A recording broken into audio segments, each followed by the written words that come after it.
The Nigeria Center for Disease Control has said that the death toll from the diphtheria disease across the country has hit 34. The NCDC in its official website on Sunday said that the deaths were recorded between December 2022 and early January. Now, Lagos, Kano, Yobe and Osun State have reported cases of the disease. In Kano State, identified cases have risen from 25 to 100 in less than 2 weeks. Now, 3 persons in 13 local government areas of the state have also died. Now, the agency blamed the increase in the infection and resurgence on low vaccination coverage across the country. To get more perspectives and understanding on this illness, we have joining us 2 medical doctors, Dr. Usman Najib, who joins us via Zoom from Kano, that appears as the epicenter of the disease. We'll be talking about more of that, and then hopefully having Dr. Agbo Ebuta join us much later on the program. Now, thank you so much, Dr. Usman, for joining us on the program this morning. Thank you so much. Good morning, everyone. I hope Abuja is fine. All right.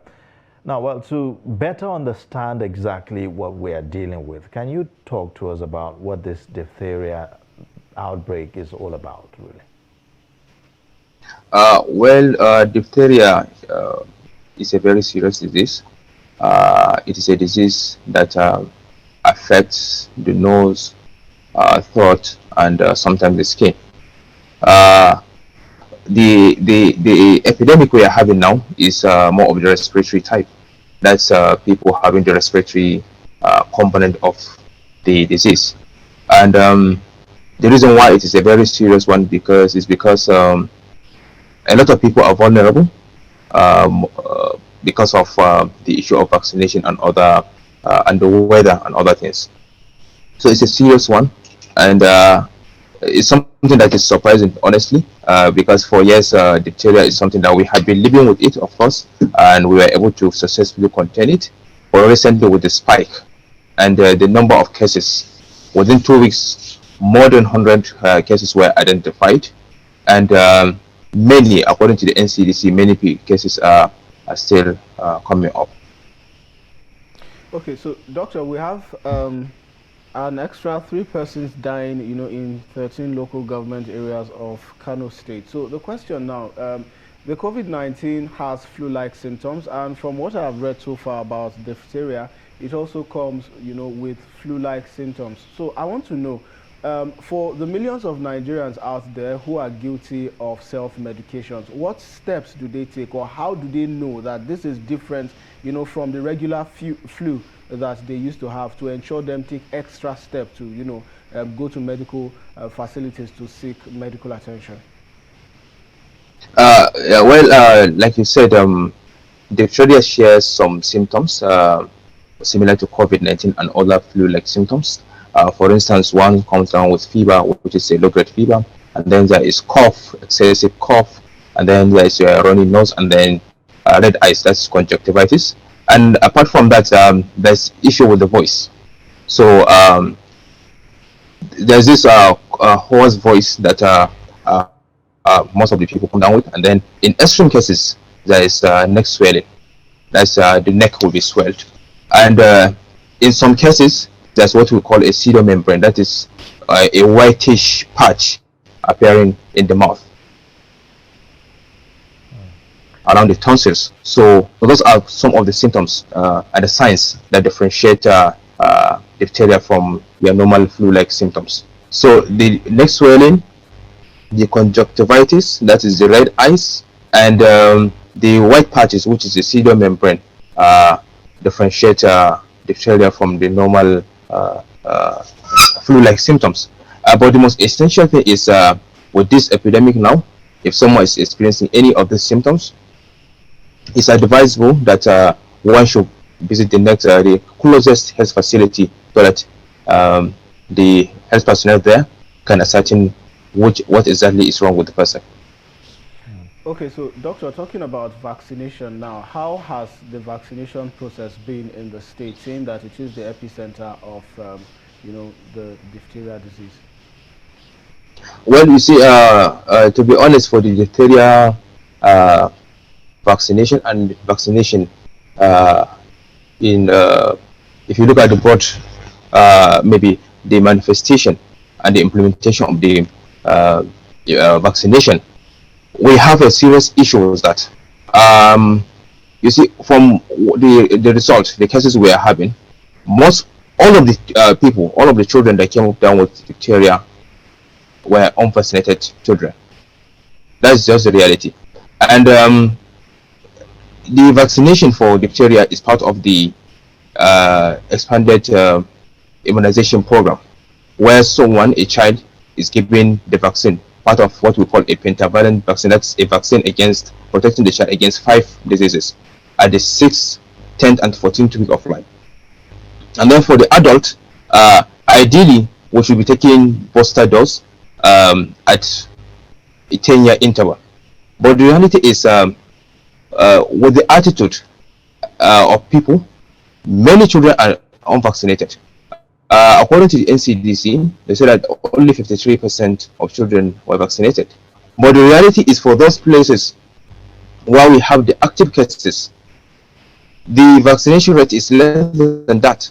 So, and that's the reason why we are seeing this spike. So, if people are not vaccinated, because the vaccine protects the child against the infection. So, if children are not vaccinated, then we're going to continue to see this spike in the number of cases. All right, doctor, let's talk about awareness, of this disease among the people. How informed are people about this, and what do we need to do now speedily to ensure that people are well informed about this, and possibly the causes and all that? For the bacterium, for the diphtheria, like as we said, it's caused by a bacterium, which is Bacterium diphtheriae. That's what causes it. And one of the risk factors is the age. Children are more likely to be infected with the disease. And another thing is issue of sanitation, the proper hygiene and others, because it's like we say, it's a respiratory disease, so it's disseminated through more like coughing, sneezing, and other things, through aerosols. So when you have people in a crowded location, and with someone sneezing or coughing, the likelihood of infecting many people is very high. Let me tell you a case of a woman that we were discussing with my colleague yesterday. She had 4 children. 3 of them are dead from diphtheria. So this is to show you how serious the thing is. Once someone comes down with it, if action is not taken promptly, and the right action is not taken, the likelihood of other people that are in close contact with the person coming down with the diphtheria is very high. So that is the reason why we're encouraging isolation. If someone suspects that he or she has that symptoms, the person should isolate himself and reach out to the proper health authority. That will go a long way in limiting the number of cases and in decreasing the fatality rate of diseases. And the joy is diphtheria is something that is curable. It can be cured. So with the right awareness and with the timely diagnosis, timely reporting to the facility or healthcare providers, we will be able to overcome it. Should we be rethinking ban on or I would say the lifting of the safety precautions, the COVID-19 safety protocols that we had in place earlier that now has been lifted? Should we be reconsidering going back to that now with this outbreak? Well, to be honest, diphtheria is not as serious as COVID-19, as we all know, but it's something that's very serious, and that's the reason why we are encouraging people to use their face masks. This is a respiratory disease, like we said. It spreads through aerosols. So when someone just sneezes, or maybe you are in contact with someone, because you cannot know someone who has diphtheria by just merely looking at the person. Someone may come down coughing or sneezing, and then you may contact the disease. So the best way is use your face mask. At least it will help. And then try as much as you can to do the proper hygiene.